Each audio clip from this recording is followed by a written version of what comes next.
Мен дагы бир нерсени айтып коюшум керек, урматтуу коллегалар.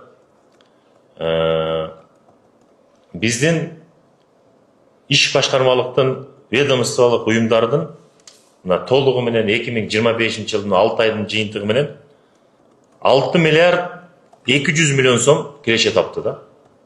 21-жылга салыштырмалуу 46 эсе көп.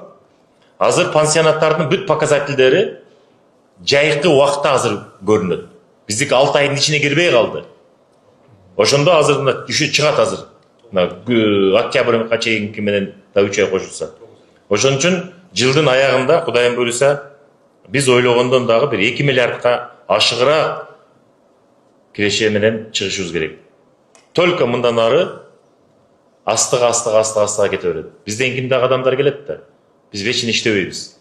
Вот ошондон кийин ушул системаны эч ким сындыра албайт да. Ушул иштейт.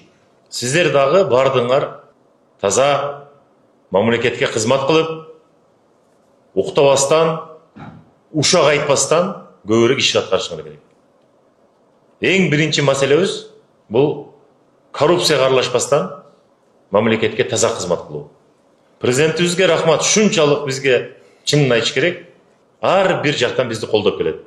Мына ошону ишенимди биз ишке ашырышыбыз керек.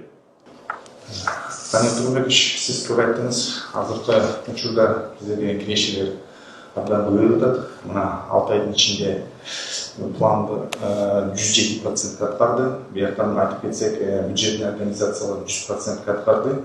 Ходрасчетный организациялар 111% аткарды. Баарын бирге алып келгенде 107,6% болду.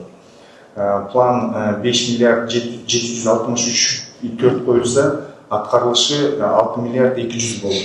Мындай биз айтып коюшубуз керек, динамика роста акыркы 3 жылдын ичинде кескин көбөйдү да.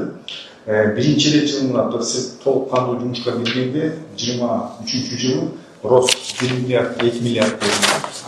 Андан кийин 24-жылы 23-кө караганда 1 миллиардка көбөйдү. Азыр 23 менен 24 менен 25-тин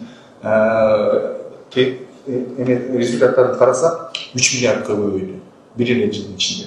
Сиз туура айткандай, азыр доходдор бизде деген учкунда аябай жакшы көтөрүлдү. Тиги мурда бизге келерде салыштырмалуу 27 эсе өстү доходдор. Быйыл биз деген бул кирешелердин баарын санаганда биз жаңы кирген организацияларды эске алган жокпуз. Мындай жанагы Элкат дегендей организацияларды биз эске алган жокпуз. Аларды кошсок доходдор дагы 1-3 миллиардка өсүшү мүмкүн.